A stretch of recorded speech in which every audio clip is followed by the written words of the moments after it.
Sir இப்போ இந்த கேள்வி என்னதுன்னா மெல்ல டைவர்ட் பண்ணி வேற எங்கேயும் போகுது சார். நம்ம இதோட முடிச்சுக்கலாம் சார். அவர்களுக்கு ஏதோ ஒரு ஆசை தரா இது போட்டு சார் ஏதோ நினச்சி வச்சுருக்காங்க சார். நமக்கு அதுதான் சம்மந்தம். அவர் தங்கமான மனுஷன். ஷூட்டிங்கில் காரக்குழம்புலாம் சமைச்சு போட்டார். எனக்கு அவருக்கு ஒரு ரொம்ப அழகான ஒரு நட்பு இருக்குது. எனக்கு அவர் ரொம்ப பிடிக்கும். வேறு நமக்கு தெரியாத மொழி இருக்கிற ஊருக்கு போய் வேலை செய்யும்போது சார் நம்ம அதை படித்து புரிஞ்சுக்கிட்டு அந்த கல்ச்சரை புரிஞ்சு பெர்ஃபார்ம் பண்ணுறது ஒரு இன்னும் நம்ம கம்ஃபர்ட் ஜோன் உடைக்கிறோம்ல சார். அது நமக்கான ஃப்ரீடம் சார். நம்மளோட பயத்தெல்லாம் உடைக்கிறோம், கம்ஃபர்ட் ஜோன் உடைக்கிறோம், புதிய இடத்துக்கு போகிறோம், புதிய மனிதர்களை பார்க்குறோம், புதிய மொழியை கேட்குறோம், அந்த பாடல்கள் கேட்குறோம், அதை புரிஞ்சுக்க முயற்சி பண்ணுறோம். இது வந்து நமக்குள்ளே ஏற்பட்ட ஒரு பெரிய ஒரு எக்ஸைட்மெண்ட் சார். அவ்வளோதான் சார். நான் அப்படி தான் பார்க்குறேன். அது ஒரு நான் இந்த சைலண்ட்டாக இருக்கிறத ஒவ்வொரு நாளும் செட்டுக்கு போனால் இது சைலண்ட்டாக இருக்கிறது எப்படி புரியும், எப்படி போய் சேரும் கேள்வியோட இருக்கும். பட் அது புரியும் கேள்வி, அதை தாண்டி போர் அடிக்காமல் இருக்குமா ஜனங்களுக்கு அப்படிங்கிறது தான் பெரிய அந்த பயத்துலேயே இருக்கும். அது படம் பார்த்து முடித்து இன்னும் பாக்கி என்ன இருக்குது உங்கள் கேரக்டர் பண்ணலான்னு இருக்கேன் சார். எல்லாத்துக்கும் எதாவது இடக்கு முடக்க கேள்வி கேட்கலான்னு தோணுது சார். அதனால் கேரக்டர் பண்ண போகிறேன் சார். ரிலீஸு நல்லா இருக்கு சார். நன்றி சார்.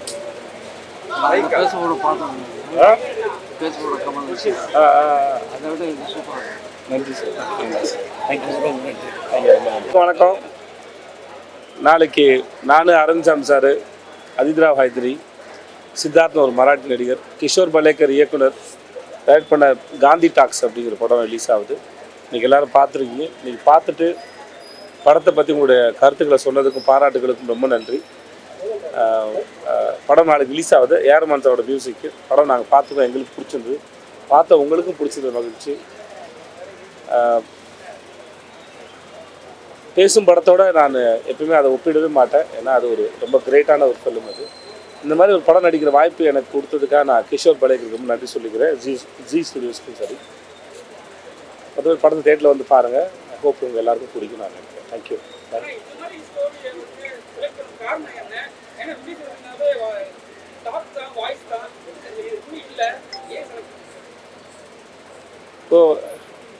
இப்போ வெறும் சைலன்ஸ் ஃபிலிம் அப்படிங்கிறதா ஒரு படத்தை வித்தியாசமாக இருக்குன்னு ஒரு படத்தை பண்ண முடியாது.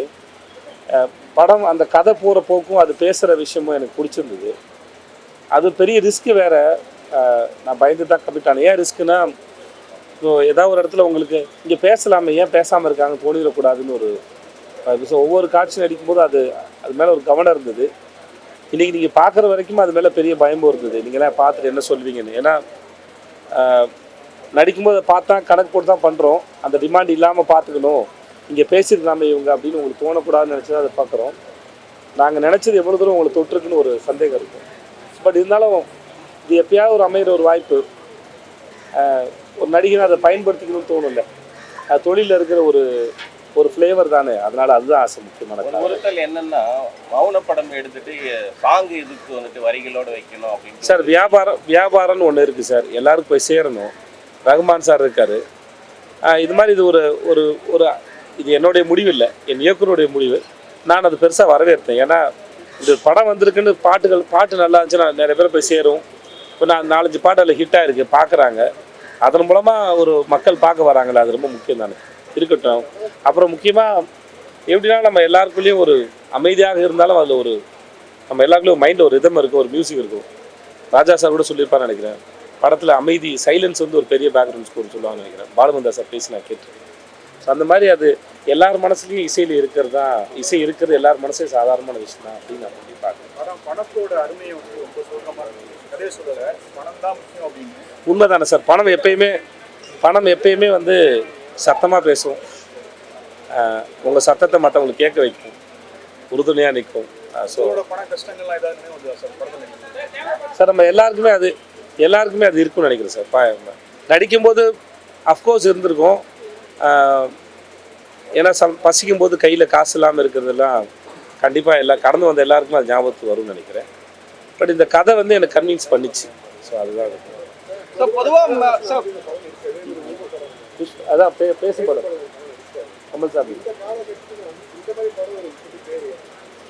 தேவையில்லைங்கிற முடிவு பண்ணவே முடியாது சார். ஒருத்தர் எழுதினார், ஒரு நடிகர் ஓகே சொல்கிறார், ஒரு இசையமைப்பாளர் ஓகே சொல்கிறார், ஒரு தயாரிப்பாளர் வராரு. அதெல்லாம் சேர்ந்து நம்புகிறோம். எல்லா படங்களும் இப்படி தான். எந்த படமும் ஓடுமான்னு தெரிஞ்சலாம் எடுக்கிறது. இந்த கதை ஓடும், மக்களுக்கு பிடிக்கும் அப்படின்னு நினச்சா எல்லா படத்தையும் முயற்சி தான் பண்ணுறோம். அதில் சில படங்கள் வெற்றி அடையுது, சில படங்கள் தோல்வி அடையுது. பட் இன்டென்ஷன் வந்து ஒன்று தான்.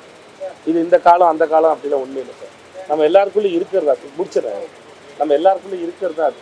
வேறு வேறு விதமான படங்கள் வரும்போது அது சுவாரஸ்யமாக இருந்தால் பார்க்க போகிறோம். நான் எப்பவுமே நம்புவேன், ஒரு படம் வித்தியாசமாக இருக்கிறனால ஒன்று மக்கள் வந்து பார்க்கறது. அந்த படம் அந்த நேரத்தை செலவழித்து அந்த காசு செலவழித்து பார்க்கும்போது அவங்களுக்கு அது சுவாரஸ்யமாக இருக்குன்னா கண்டிப்பாக பார்ப்பாங்க. அதுதான் முயற்சி, வேறு ஒன்று.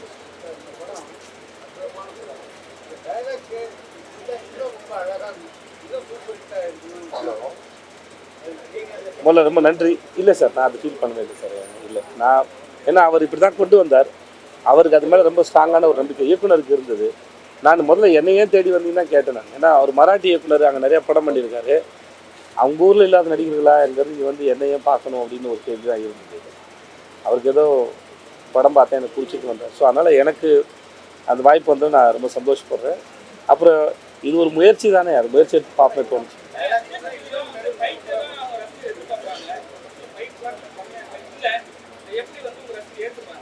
அப்படி எனக்கு அப்படி ஒரு ஃபார்ம் இருக்கான்னு எனக்கு தெரியல சார்.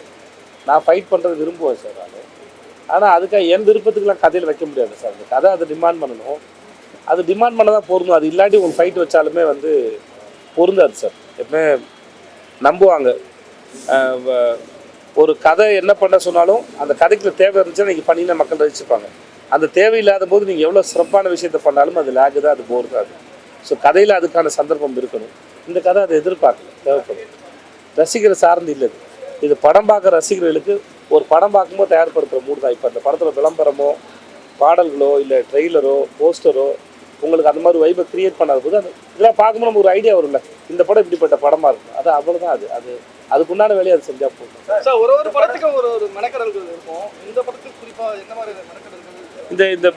இந்த சைலண்ட்டாக இருக்கிறத ஒவ்வொரு நாள் செட்டுக்கு போனால் இது சைலண்ட்டாக இருக்கிறது எப்படி புரியும், எப்படி போய் சேர்ந்து கேள்வியோட இருக்கும். பட் அது புரியும் கேள்வி, அதை தாண்டி போர் அடிக்காமல் இருக்குமா ஜனங்களுக்கு அப்படிங்கிறது தான் பெரிய அந்த பயத்துலேயே இருக்கும். அது படம் பார்த்து முடித்து ரிலீஸ் ஆகிற வரைக்கும் அது இருக்கும். நாங்கள் முடிச்சுட்டு சுற்றி எங்கள் சர்க்கிளில் எல்லோரும் போட்டு காமிச்சு ப்ரொடக்ஷன்லாம் பார்த்து எல்லோரும் சொன்னதுக்கப்புறம் தான் ஓரளவு நிம்மதியாக இருக்கும். சார் இந்த படம் அற்புதமாக இருக்குது. இந்த படம் வந்து நிறைய சின்ன படங்களே வந்து அவார்டுக்கு அனுப்புகிறாங்க. இந்த படத்தை வந்து நீங்கள் நிறைய ஃபெஸ்டிவலுக்கு அனுப்பியிருந்தா நிறைய அவார்டுகளை வாங்கியிருக்கோம். ஏதோ ஒன்று கோவா தேசிய அவார்டு வந்து கோவா ஃபிலிம் ஃபெஸ்டிவல் போச்சுன்னு நினைக்கிறேன். மற்றபடி எனக்கு தெரியல. அது ப்ரொடக்ஷன் ஹவுஸ் தான் டிசைட் பண்ணுவது, நம்மக்கிட்ட இல்லை. சார் அரவிந்த் சாமியோட தேசிய அவார்டு வாங்கி கொடுக்கணும். ரொம்ப நன்றி சார். சார் அரவிந்த் சாமியோட காம்பினேஷன் சீன் அவர் ஒரு தங்கமான மனுஷன். ஷூட்டிங்கில் காரக்குழம்புலாம் சமைச்சு போட்டார். எனக்கு அவருக்கு ஒரு ரொம்ப அழகான ஒரு நட்பு இருக்குது. எனக்கு அவர் ரொம்ப பிடிக்கும். அந்த படம் அந்த கேரக்டருக்கு முதல்ல யாரோ பேசினார் ஹிந்தியில். அப்போ கடைசியில் அரவிந்த் சாமி சார் சொல்லும்போது எனக்குமே அது ரொம்ப சந்தோஷமாக இருந்தது. எனக்கு நல்லா தெரிஞ்ச மனுஷன். அந்த பெரிய செட்டு அந்த வீட்டுக்குள்ளே நாங்கள் 2 பேரும் ஒரு முறை ஷாட் முடிச்சுட்டு சைலண்ட் ஃபிலிம் தான், ஆனால் நாங்கள் நிறையா 2 பேர் பேசிட்டு இருந்தோம். ஸோ நான் ரொம்ப என்ஜாய் பண்ணேன் அவரோட.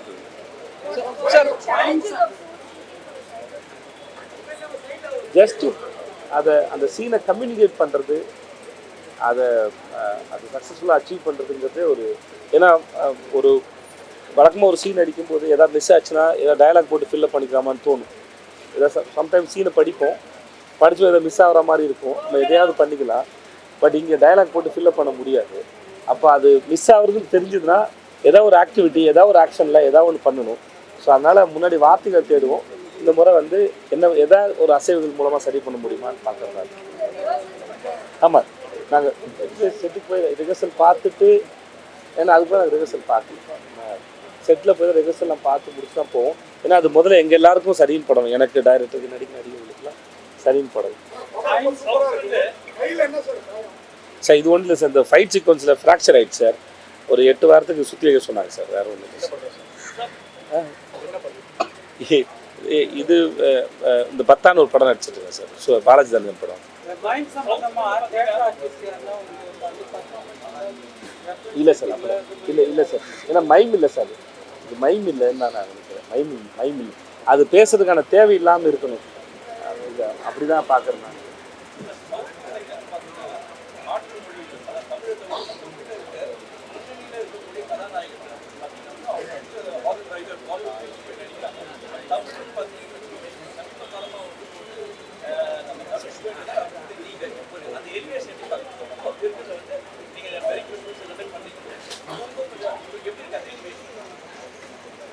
அங்கே போனாலும் இது கேள்வி கேட்குறாங்க சார். அந்த இண்டஸ்ட்ரிக்கு இந்த இண்டஸ்ட்ரிக்கு என்ன வித்தியாசம் இருக்குது சார்? வேறு நமக்கு தெரியாத மொழி இருக்கிற ஊருக்கு போய் வேலை செய்யும்போது சார், நம்ம அதை படித்து புரிஞ்சுக்கிட்டு அந்த கல்ச்சரை புரிஞ்சு பெர்ஃபார்ம் பண்ணுறது ஒரு இன்னும் நம்ம கம்ஃபர்ட் ஜோன் உடைக்கிறோம்ல சார், அது நமக்கான ஃப்ரீடம் சார். நம்மளோட பயத்தெல்லாம் உடைக்கிறோம், கம்ஃபர்ட் ஜோன் உடைக்கிறோம், புதிய இடத்துக்கு போகிறோம், புதிய மனிதர்களை பார்க்குறோம், புதிய மொழியை கேட்குறோம், அந்த பாடல்கள் கேட்குறோம், அதை புரிஞ்சுக்க முயற்சி பண்ணுறோம். இது வந்து நமக்குள்ளே ஏற்பட்ட ஒரு பெரிய ஒரு எக்ஸைட்மெண்ட் சார். அவ்வளோதான் சார், நான் அப்படி தான் பார்க்குறேன். அது ஒரு நான் எந்த உலகத்தில் எந்த மொழியில் நடித்தாலும் எல்லா இடத்துலையும் கதை தான் சொல்கிறோம். அந்த கதை ஏதோ ஒரு எமோஷன் இருக்குது. அது ஏதோ ஒரு வகையில் அது காதலோ இல்லை அம்மா அப்பாவோ இல்லை நண்பர்களோ இல்லை நாடை பற்றியோ இல்லை குழந்தைய பற்றியோ ஏதோ ஒரு எமோஷன்ஸ் தான் பேசுகிறோம். கதைகள் மட்டும் தான் சொல்லிட்டு இருக்கோம். அது வேறு ஒரு மொழிகளோடைய முகங்களோட சொல்லிக்கிட்டு இருக்கோம் இல்லையா. மற்றபடி அனுபவம் ஒன்று தான் சீனை அப்ரோச் பண்ணுறது. நமக்கு கம்ஃபர்ட்டை உடைக்கும் போது நமக்குள்ள ஒரு பெரிய சுதந்திரம் ஒன்று கிடைக்குதுன்னு நான் நினைக்கிறேன். ஒரு பயம் விலகுதுன்னு நான் நம்புறேன். இந்த படத்துக்கான ப்ரமோஷன் சார்ஜ் அதிகமாக எனக்கு அதான் தெரியல. இந்த படம் இப்போ இந்த ஷோ போட்ட வரைக்கும் எனக்கு தெரியாது. கடைசி படத்தில் வந்தேன். யாரு என்ன செகண்ட் புரியல. டபுள் ஹீரோ சப்ஜெக்ட் பண்ண மாட்டேன். அப்போ டேரக்டர் என்ன ஏமாத்திருக்கா சார்? நான் தான் ஹீரோன்னு சொல்லி கூட்டு போனார் சார். எனக்கு தெரியாது சார். அது சார் லாங்குவேஜ் ஹிந்தி தெரியாத ஒரு லாங்குவேஜ்ல அந்த டெக்னீஷியன் கூட ஒர்க் பண்ணும்போது எப்படி எனக்கு இல்லை, நான் துபாயில் இருந்தேன். இது பழைய கேள்வி. எனக்கு துபாயில் இருந்தாலும் ஹிந்தி எனக்கு பேச தெரியும். ஏற்கனவே மேரி கிறிஸ்மஸ் அப்போல்லாம் வந்தபோது கேட்டாங்கல்ல. நான் துபாயில் ஒரு 3 வருஷம் இருந்தேன் இல்லையா, எனக்கு அதனால கொஞ்சம் சுலபமாக இருந்தது சார். வில்லனா நடிச்சிட்டீங்க, திருநங்கையா நடிச்சிட்டீங்க, இப்போ மௌன படம் நடிச்சிங்க, இன்னும் பாக்கி என்ன இருக்கு? உங்கள் கேரக்டர் பண்ணலான்னு இருக்கேன் சார். எல்லாத்துக்கும் எதாவது இடக்கு முடக்க கேள்வி கேட்கலான்னு தோணுது சார். அதனால உங்கள் கேரக்டர் பண்ண போகிறேன் சார். சார் எனக்கு தெரியல சார். இப்போ அதை பற்றி பேச வேணாம் சார். அதனால் அது தான் சார் தான் சொல்லணும். அது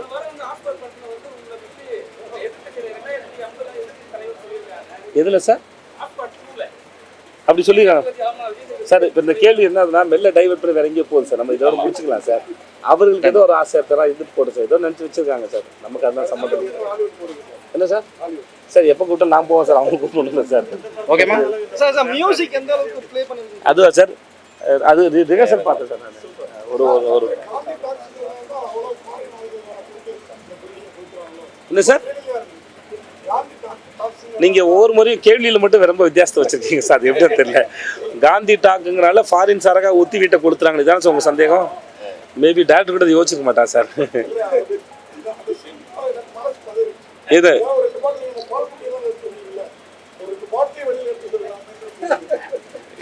பரவாயில்ல, எத்தனை பாட்டில் இருக்குது சார் உங்களுக்கு சார்.